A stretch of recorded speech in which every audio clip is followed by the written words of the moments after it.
My name is Hannah, and this is my no-buy year.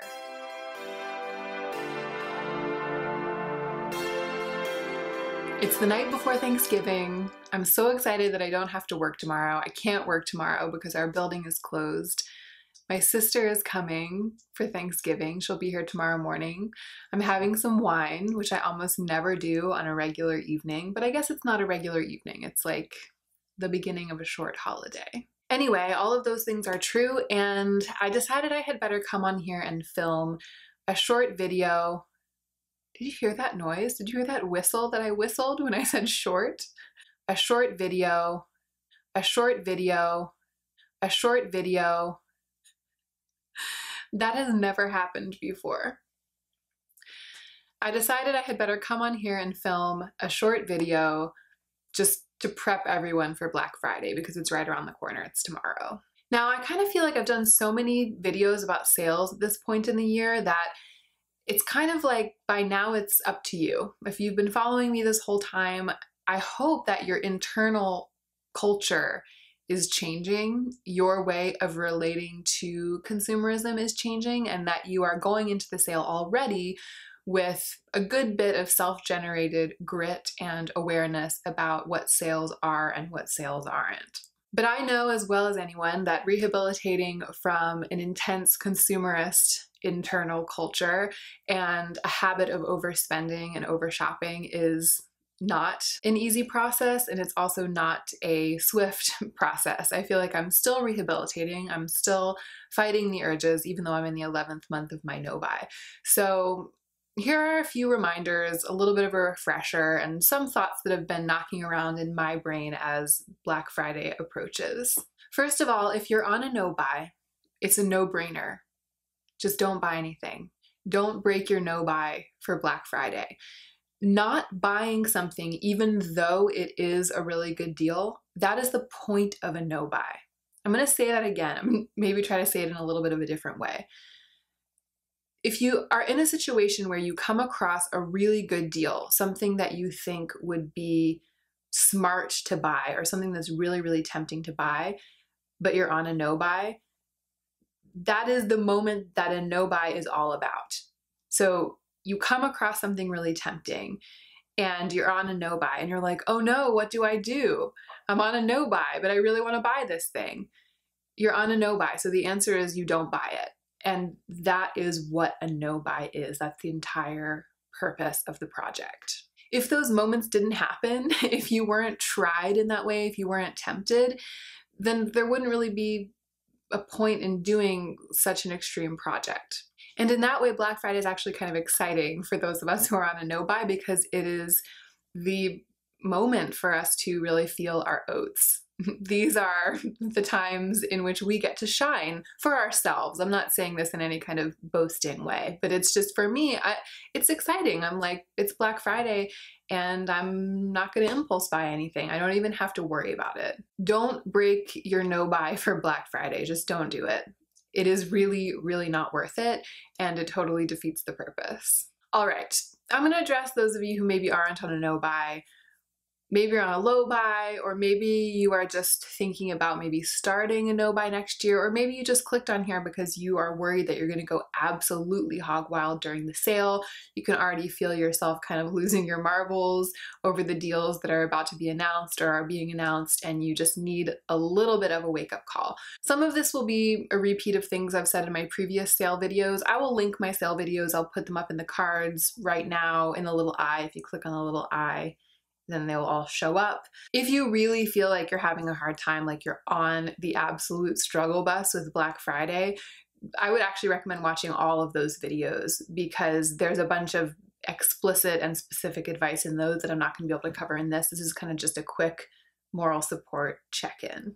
Let's talk about the idea of saving money at a sale. You only save money during a sale if you buy a thing that you absolutely and without a question of a doubt would have bought full price at some point in the near future.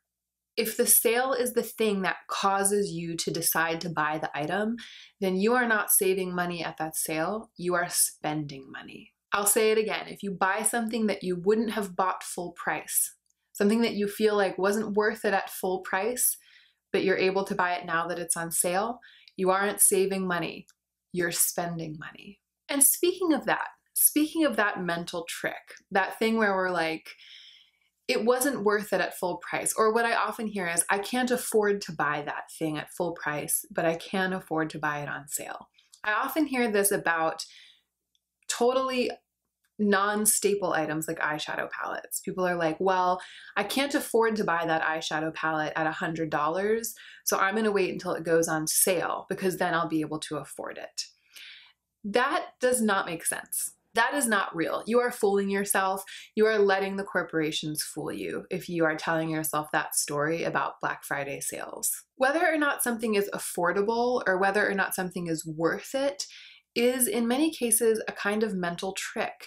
If you are genuinely a person who cannot afford a $100 eyeshadow palette, like if you really cannot afford it, if you are struggling to pay your rent and buy your food. And I'm not saying that that's unrealistic, because I know that there are thousands and thousands of people out there, and probably several of you watching me right now, who are in that situation. If you are one of those people and you genuinely can't afford a $100 eyeshadow palette, and it really means that, the actual definition of not being able to afford something, then let's be honest, you also can't afford a $60 eyeshadow palette. And I've been there. I've been in situations in my life where I genuinely can't afford a $100 eyeshadow palette. In fact, I've been there some of the months this year, even though I was on a no-buy year. Our circumstances are such that there have been times this year when I truly could not have afforded a $100 eyeshadow palette. And you had better believe that during those times, I also could not have afforded a $60 eyeshadow palette. I could not have afforded to buy that same palette on sale for $60. Now, if you decided against that $100 eyeshadow palette on principle, if you technically could afford it, like you have the money, I'm sorry that the dog is barking, I'm just gonna keep talking. I hope you can't hear it. The windows are actually closed for once because it's starting to get a little cooler here. You know, if you say, oh, I can't afford it, I can't afford a $100 eyeshadow palette, but you technically could, like you have the money, you could scrape it together, you have it somewhere, you would be fine, right? But you're just saying that you couldn't afford it, but then you're like, now that it's $60, I can.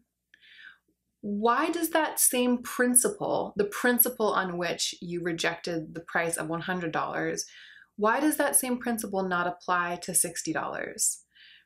Are those $40 so precious to you? Do you need those $40 so badly? Basically, if you need that $40 difference or that $30 difference or that $10 difference or whatever the difference is between the full price product and the price that you're paying to get it on sale during Black Friday, if that dollar difference really, really means something to you, like if it means so much to you, then you shouldn't be buying the thing. And when I say you shouldn't, I'm not trying to tell you what to do. I'm kind of trying to rewrite my own principles in my brain. I'm kind of trying to wrap my mind around the trick of sales and why they are so compelling, and also why they don't actually make sense. Because again, like you're not usually getting something for more than 50% off. You know what I mean? Even though the sales might be really, really good on Black Friday, you're still paying most of the price of the item. And if you couldn't afford it at full price, or if you couldn't bring yourself to pay full price, then I think that it's a fallacy that you can afford or that you can bring yourself to buy the thing at most of the price of the item. I think you're tricking yourself. I think you're being tricked. Another way to look at it is this.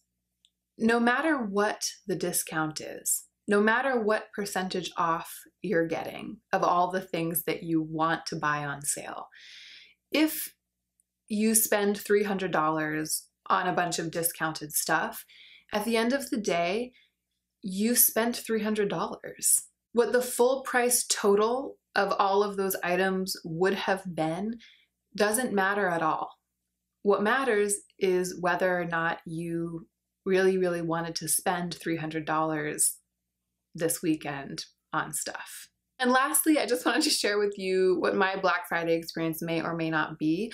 I just realized today that I'm out of micellar water, or I'm almost out. This is my Bioderma, and there's just a little teeny bit at the bottom. The last couple of times that I reached to pump it, it was kind of a struggle. So it's time for me to replace my micellar water. That's my only micellar water, and I use it every day. So I realized that there's the option for me to go online and search for this exact container of Bioderma to replace my Bioderma, potentially at a really good deal. I might be able to get 60% off of the $16 that I usually pay for that Bioderma. So if on Friday I can find a deal that includes this product, then I might buy it. However, it's the only thing that will be in my cart. It's the only thing that will be in that package. I won't be adding any extras in. I won't be giving in to the temptation to buy something else along with that just because it's a really good deal. I can't because it's my no-buy year, but also that's just the new normal for me. And if I'm under the free shipping threshold, I will pay for shipping. I will happily pay the cost of the item's transportation to me. My no-buy is getting me acclimated to the experience of not overspending, even during a huge sale. And for that, I am very grateful. And there might be things like this that for you will be very lucky purchases, very lucky sales. There might be things that you just ran out of. There might be things that you really were planning on buying, like Christmas gifts, or even if it's just a treat for yourself, but you really knew you were gonna buy it, you were planning on buying it, and it goes on sale. That's great. That might happen, and if it does, that's fantastic. It's very lucky. But I encourage you not to overspend on Black Friday. I encourage you not to buy anything that you weren't planning on buying. I encourage you not to let the fact that there is a deal on the thing trick you into thinking that you wanted the thing.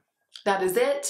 Thank you so much for watching. I hope you enjoyed it, and I hope you will remember to take extra good care of yourself this week so that you can be the most effective version of yourself as you do your work in the world.